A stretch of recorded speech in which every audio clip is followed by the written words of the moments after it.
Join అవ్వచ్చు శనివారం రోజు. వాళ్ళు వేసినాక మనోళ్ళు పొలా వచ్చే చేతులు ఎత్తండి అమ్మా. పొట్ల వచ్చి వాళ్ళు చేతులు ఎత్తండి. ఆందోళన కాదు, వచ్చి వాళ్ళు చేతులు ఎత్తండి. పొలా అంటే ఎవరెవరు వచ్చి చేతులు ఎత్తండి. పొలా అంటే వచ్చి వాళ్ళు చేతులు ఎత్తండి. ఊళ్ళకి రావా? చేతులు ఖాళీలు 3 సార్లు తీసి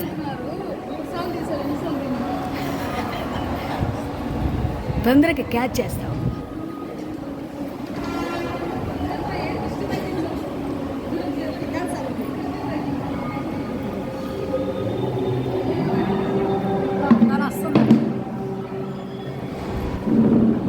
పూజ కళ్యాణమ్మా చాలు.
చక్రారూఢ దండనాద పురస్కృత జ్వాలామాలిని కాకిత భక్తి ప్రాకార మధ్యక భండ సైన్యావలోద్యుక్త శక్తి విక్రమ హర్షిత నిత్య పరాక్రమాలోప నిరీక్షణ సముచ్చత భండ పుత్ర వయోద్యుక్త బాల విక్రమ నందిత మంత్రిణ్యాంబ విరచిత విషంగావతోషిత విశుక్ర ప్రాణహరణ వారాహి వీర్యనందిత కామేశ్వర ముఖాలోక కల్పిత శ్రీ గణేశ్వర మహాగణేశ నిర్విఘ్న విఘ్నయంత్ర ప్రహర్షిత